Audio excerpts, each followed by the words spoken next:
स्वागत है आपका न्यूज बुलेटिन में। मैं हूं आपके साथ सुहानी बहुगुना। बुलेटिन की शुरुआत से पहले एक नजर इस वक्त की हेडलाइंस पर। बीजेपी वालों का गरीबी से नहीं है कोई लेना देना, केजरीवाल का बयान। 20 जनवरी को डोनाल्ड ट्रंप के शपथ ग्रहण समारोह में शामिल होंगे एस जयशंकर। बिहार में ईडी ने बैंक लोन फ्रॉड केस में 4 आरोपियों को किया गिरफ्तार। सीएम आतिशी ने चुनाव लड़ने के लिए आम लोगों से क्राउड फंडिंग की अपील की। पटना में बीपीएससी छात्रों का विरोध प्रदर्शन, अशोक राजपथ पर आगजनी। आइए जानते हैं खबरों को विस्तार में। खबर उत्तर प्रदेश के मुढ़वा गांव से है, जहां 28 साल की अर्चना की प्रसव के दौरान मौत हो गई। परिजनों का आरोप है कि ये मौत डॉक्टर की लापरवाही के कारण हुई है।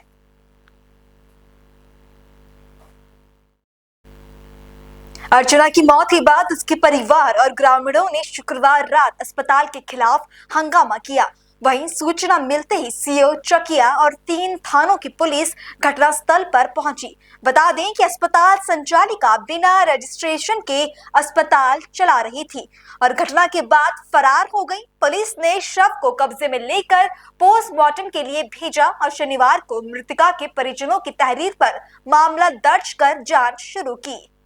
दिनांक 10/1/2025 को ग्राम मुढ़वा थाना चकिया के निवासी प्रिंस यादव अपनी पत्नी को डिलीवरी हेतु आस्था क्लिनिक थाना साहबगंज में लेकर गए थे, जहां पर डिलीवरी के दौरान जच्चा तथा बच्चा दोनों की मृत्यु हो गई। दोनों शवों को पीएम हेतु भेजा गया है तथा नियमानुसार अग्रिम विधिक कार्रवाई की जाएगी। और वहीं उत्तर प्रदेश के मुख्यमंत्री योगी आदित्यनाथ को एक बार फिर से जान से मारने की धमकी मिली है। इसके साथ ही प्रयागराज में होने जा रही महाकुंभ को लेकर भी टिप्पणी की गई। दरअसल मामला बरेली जिला का है, जहां एक युवक ने सोशल मीडिया प्लेटफॉर्म पर सीएम योगी और महाकुंभ को लेकर धमकी दी।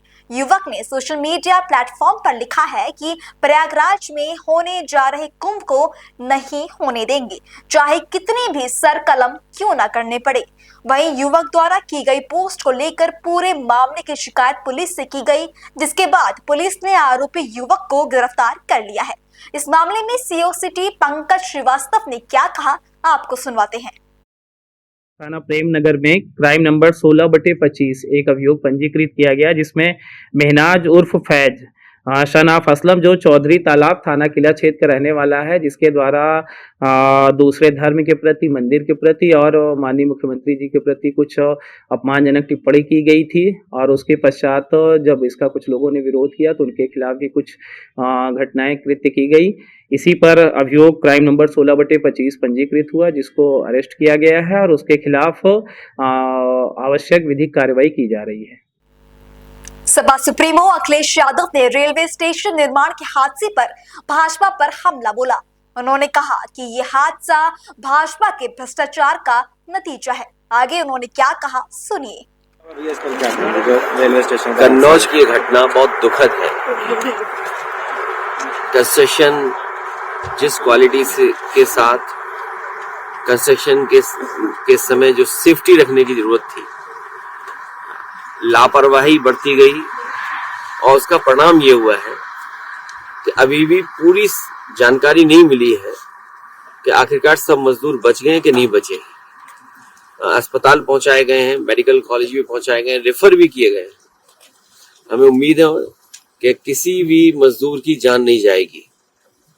सरकार की लापरवाही है और भारतीय जनता पार्टी लगातार, चाहे छोटा कार्य हो बड़ा कार्य हो, उसमें लापरवाही के साथ साथ भ्रष्टाचार शामिल है। ये पहली बार देखने को मिल रहा है कि कोई काम किसी ठेकेदार को मिलता है, उसके बाद आउटसोर्स हो रहा है और बाद में भारतीय जनता पार्टी के लोग दबाव बनाते हैं कई चीजों को लेकर के कि जब तक उन्हें संतुष्ट नहीं किया जाएगा तब तक ये काम आगे नहीं बढ़ेगा। उसी का परिणाम ये है कि ठेकेदार कोई भी हो, उसे क्वालिटी से कॉम्प्रोमाइज करना पड़ रहा है। पर्याप्त सेफ्टी को लेकर के जो इंतजाम करने पड़ते हैं वो नहीं कर पा रहा है। क्वालिटी तो गिरी रही है और उसी की वजह से ये हादसे हो रहे हैं। बड़े बड़े कंस्ट्रक्शन हुए, कभी जाने नहीं गई या इस तरह का हादसा नहीं हुआ है। लेकिन ये पूरी लापरवाही है, सरकार की वजह से ही घटना हुई है। स्वस्थ रहें ये मजदूर, इनका इलाज अच्छा हो, इनकी जान बचे, यही मांग है हमारी। ये कुछ जांच के लिए भी जांच भी होना चाहिए। ये जांच का विषय बाद में होगा, क्योंकि अभी पूरी जानकारी मिलेगी आखिरकार इतनी बड़ी घटना कैसे हो गई।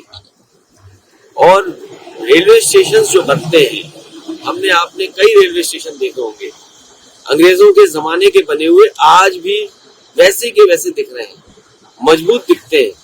लेकिन ये भारतीय जनता पार्टी वाले कौन सा रेलवे स्टेशन बना रहे हैं, क्या प्लेटफॉर्म बना रहे हैं कि जो बनने से पहले ही गिर पड़ा है। आप कहीं भी दिखाइए अंग्रेजों के जमाने के जो रेलवे स्टेशन बने, अगर छोटा भी कोई प्लेटफॉर्म बना होगा तो आपको दूर से मजबूत दिखाई देगा।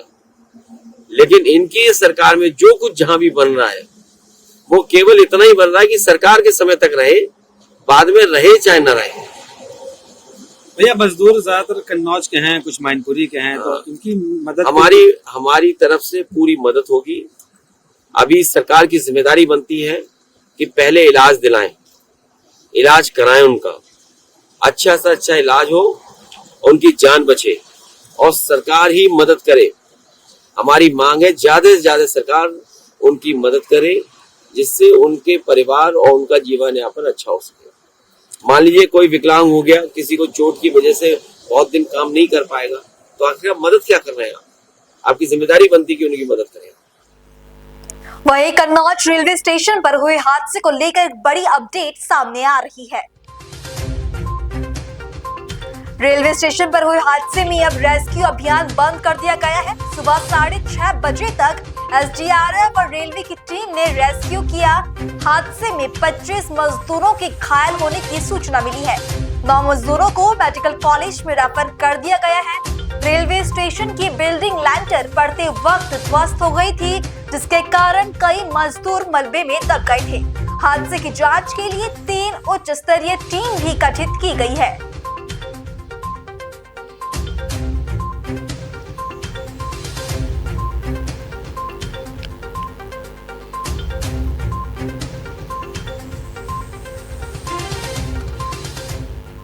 अगली खबर का रुख करेंगे। बागेश्वर धाम के महंत धीरेन्द्र शास्त्री ने हाल ही में ओडिशा के भगवान श्री जगन्नाथ जी के दर्शन किए। इस अवसर पर उन्होंने बड़ा ऐलान करते हुए कहा कि भविष्य में जगन्नाथ धाम में एक विशाल मंडप में भागवत कथा या हनुमान कथा का आयोजन किया जाएगा। उन्होंने कहा, हम हिंदुओं को जागरूक करेंगे और धर्म विरोधियों को जवाब देंगे। हिंदू समाज को अपने धर्म और संस्कृति की रक्षा के लिए एकजुट होना चाहिए, ऐसा उनका कहना है।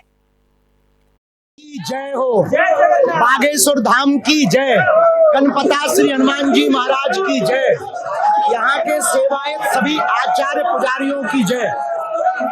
आज हम पावनपुरी जगन्नाथपुरी में 5 दिन की कथा के लिए आए हैं।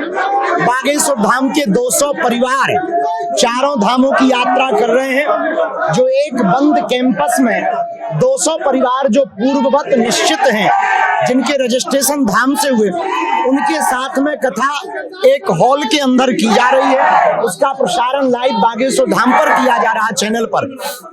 भविष्य में जगन्नाथ भगवान के क्षेत्र में विशाल मंडप में एक श्रीमद् भागवत कथा या हनुमान कथा का आयोजन किया जाएगा। हमने आज जगन्नाथपुरी के दर्शन करके हिंदू राष्ट्र की अर्जी लगाई है और जगन्नाथपुरी क्षेत्र में जितना भी धर्मांतरण हो रहा, लव जिहाद और लैंड जिहाद जो फैल रहा, जगन्नाथ भगवान उनकी ठटरी बारे और एक बार जगन्नाथपुरी में यहाँ से जहाँ तक प्रभु चाहेंगे पदयात्रा करके यहाँ के हिंदुओं को भी जगाएंगे। जी, गौ माता की रक्षा जरूरी है, तभी हिंदू राष्ट्र बनेगा।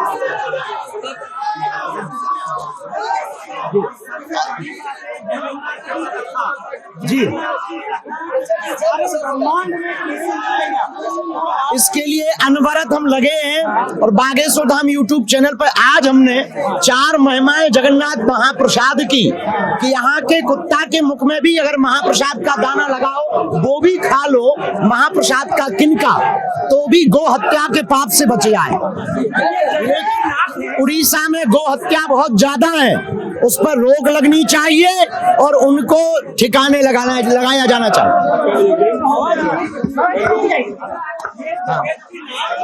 जी,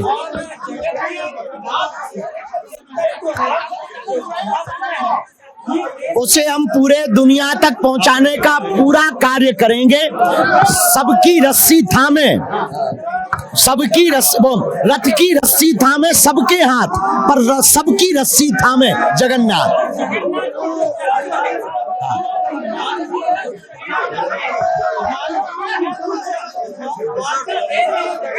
जगन्नाथ महाप्रभु का दरबार ये पूरी दुनिया को बता रहा है कि ना कोई बड़ा है ना छोटा, एक पात्र में सभी लोग महाप्रसाद पा सकते हैं। इससे सिद्ध होता है ना कोई बड़ा है ना छोटा, ना ऊंचे ना नीच, सब हिंदू हैं। हम नहीं रहने देंगे, हिंदुओं को हम जगा के रखेंगे, धर्म विरोधियों को देश छुड़वा के रहेंगे। केंद्रीय मंत्री कृति वर्धन सिंह ने भी ओडिशा के श्री मंदिर पहुंचकर महाप्रभु श्री जगन्नाथ जी के दर्शन किए और आशीर्वाद प्राप्त किया। सिंह ने भुवनेश्वर में आयोजित 18वें प्रवासी भारतीय दिवस की सफलता की जानकारी दी और कहा कि प्रवासी भारतीयों ने कार्यक्रम को लेकर सकारात्मक प्रतिक्रिया दी है।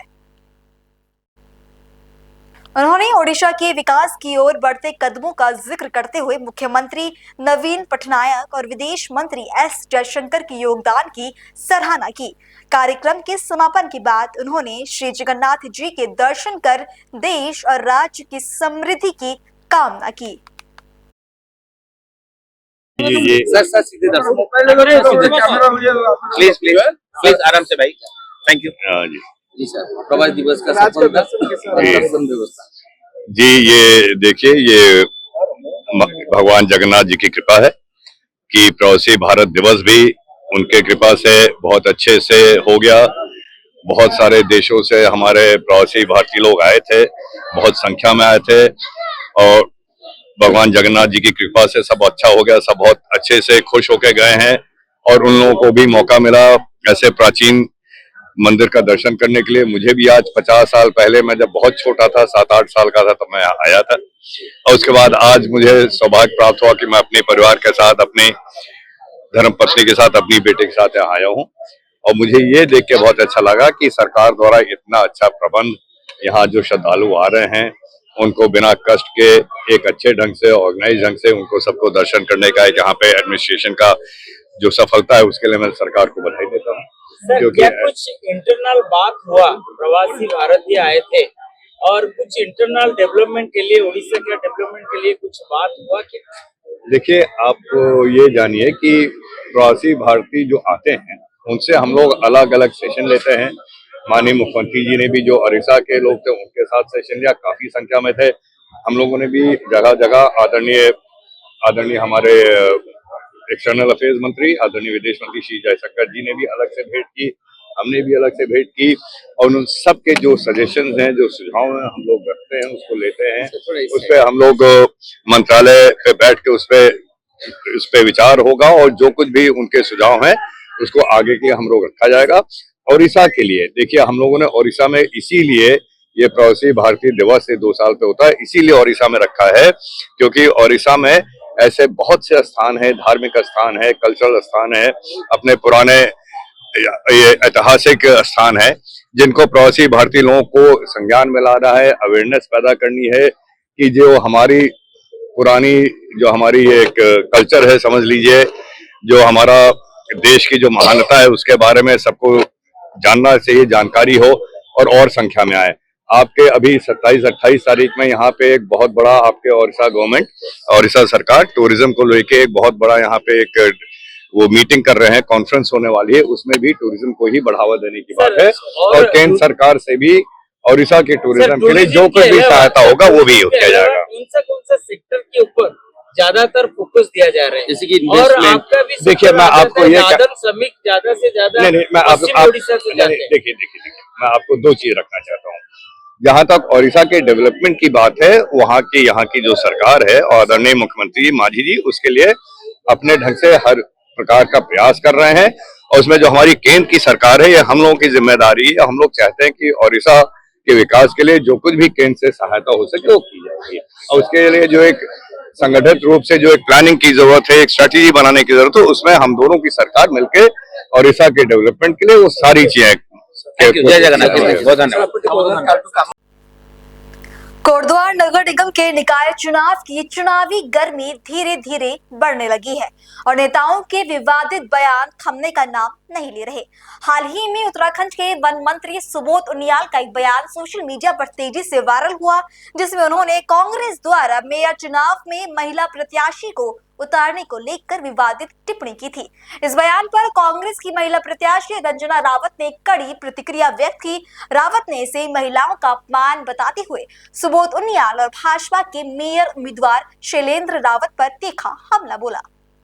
प्रेस कॉन्फ्रेंस हमारे माननीय कैबिनेट मिनिस्टर सुबोध उनियाल जी कल कोटद्वार भ्रमण पे यहाँ उपस्थित हुए थे और उन्होंने 2-3 जनसभाओं में इस प्रकार की बयानबाजी करी जो कि महिलाओं के सम्मान के हित में नहीं थी, और बहुत ज़्यादा कोटद्वार की मातृशक्ति बहुत दुखी है कि इस प्रकार का बयान उन्होंने दिया है कि कांग्रेस को कोई पुरुष प्रत्याशी नहीं मिला जो उन्होंने महिला को टिकट दिया। तो ये एक बहुत ही कहते हैं ना कि आघात हुआ, एक चोट पहुंची है महिलाओं के सम्मान में। तो मैं इसका भी बहुत ज़्यादा पुरजोर विरोध करते हैं, हम सब मातृशक्ति विरोध करते हैं कि आप शायद से बेटी बचाओ बेटी पढ़ाओ का नारा देते हैं और कहीं ना कहीं आप जो मनुवादी उसमें सोच में है कि आप महिलाओं को कुछ नहीं समझते, तुच्छ चीज समझते हैं। आपकी जो ये बयान है उसको ये शो करता है। गीता भंडारी का केस आप देख लीजिए कि हमारी बच्ची के साथ निर्मम, उसके साथ बलात्कार किया गया, निर्मम हत्या कर दी गई। उसके बाद इन्हीं के बीजेपी कार्यकर्ताओं को जो वीआईपी है वो बाहर घूम रहा है। तो आज कहाँ है ये, कहाँ स्टैंड ले रही है हमारी महिलाओं पे? ये महिलाओं के सम्मान में कभी भी खड़ी नहीं हो सकती ये पार्टी। आज आप देख रहे होंगे इन्हीं के पार्टी के शीर्ष नेतृत्व में महिला खड़ी है, बैठी है। आज हमारी विधानसभा अध्यक्ष महिला है, सामान्य सीट में है। तो आज इन्होंने ये बयानबाजी कैसे कर दी? जो विधायक जो पूर्व में जो यहाँ के मेयर प्रत्याशी हैं, जो व्यंकेश्वर से 2 बार चुनाव कांग्रेस की टिकट से लड़े थे, वो हारे थे, 2 महिलाओं से हारे थे, सामान्य सीट में हारे थे। तो ये जो बयानबाजी है ये इनकी बौखलाहट दर्शा रही है और कहीं ना कहीं उनको लग रहा है कि महिलाओं का जो प्यार और जो स्नेह हमारे साथ आ रहा है, कांग्रेस पार्टी के साथ आ रहा है, उससे ये लोग कहीं ना कहीं घबराए हुए हैं। देखिए, पहली हार तो कांग्रेस ने वहां पर बात की। कांग्रेस को कोई मर्द मिला ही नहीं भाई के साथ।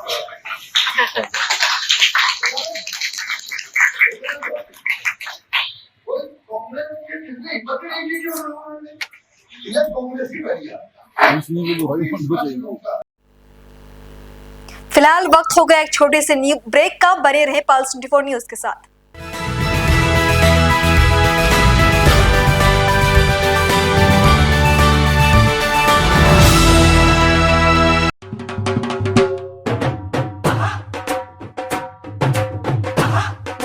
डेवलपर्स की ओर से आप सभी को लोहड़ी की हार्दिक शुभकामनाएं। रोजगार डेवलपर्स, अ यूनिट ऑफ रोजगार डेवलपर्स एंड प्राइवेट लिमिटेड। घर वहीं जहां हो आपका भरोसा। पिछले 15 सालों से आपके सपनों का घर हमारी प्रतिबद्धता। रोजगार डेवलपर्स का पता है Ganeshpur, Shimla bypass road, Dehradun.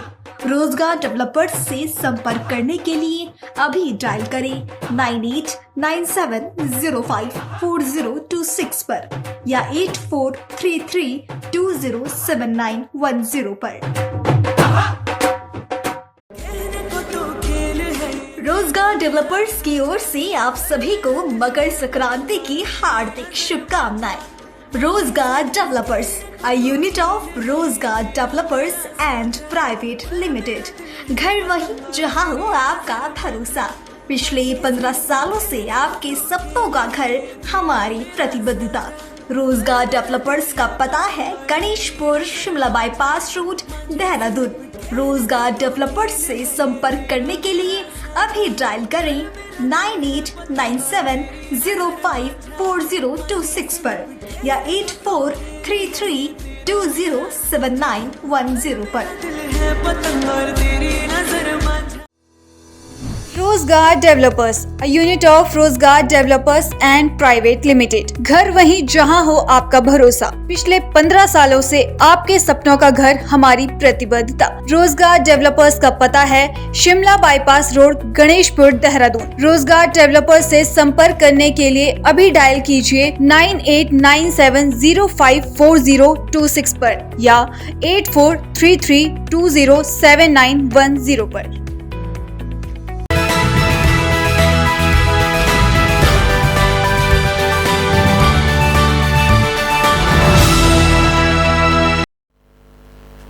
Break के बाद आपका फिर से स्वागत है। नगरपालिका परिषद बाड़ाहाट के ज्ञानसू क्षेत्र में आज भारतीय जनता पार्टी के अध्यक्ष पद के प्रत्याशी किशोर भट्ट के समर्थन में एक व्यापक जनसंपर्क अभियान चलाया गया। इस दौरान पूर्व विधायक विजयपाल सचुवाण ने प्रचार की कमान संभाली और क्षेत्र की जनता से घर घर जाकर मुलाकात की। उन्होंने किशोर भट्ट के पक्ष में मतदान करने की अपील की और सरकार के विकासवादी दृष्टिकोण को जनता के समक्ष रखा। नए साल के पहले 10 दिनों में दून पुलिस ने सार्वजनिक स्थानों पर शराब पीने वाले 585 लोगों के खिलाफ कार्रवाई की। इन सभी को थाने लाकर पुलिस एक्ट के तहत चालान किया गया और 1,87,000 रुपए का जुर्माना वसूला गया।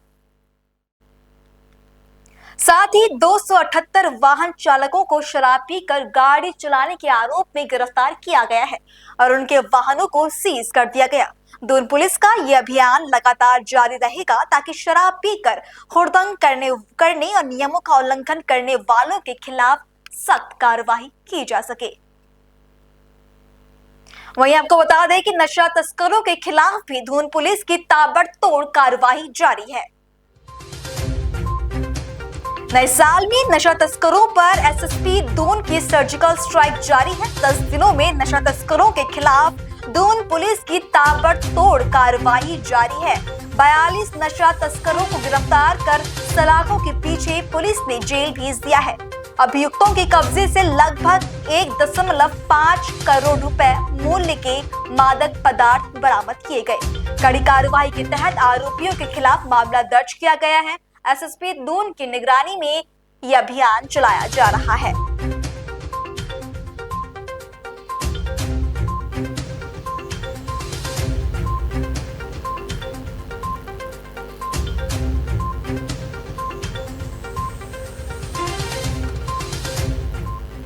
फिलहाल बुलेटिन में इतना ही। देश और दुनिया की खबरों से जुड़े रहने के लिए बने रहें पल्स 24 न्यूज के साथ। नमस्कार।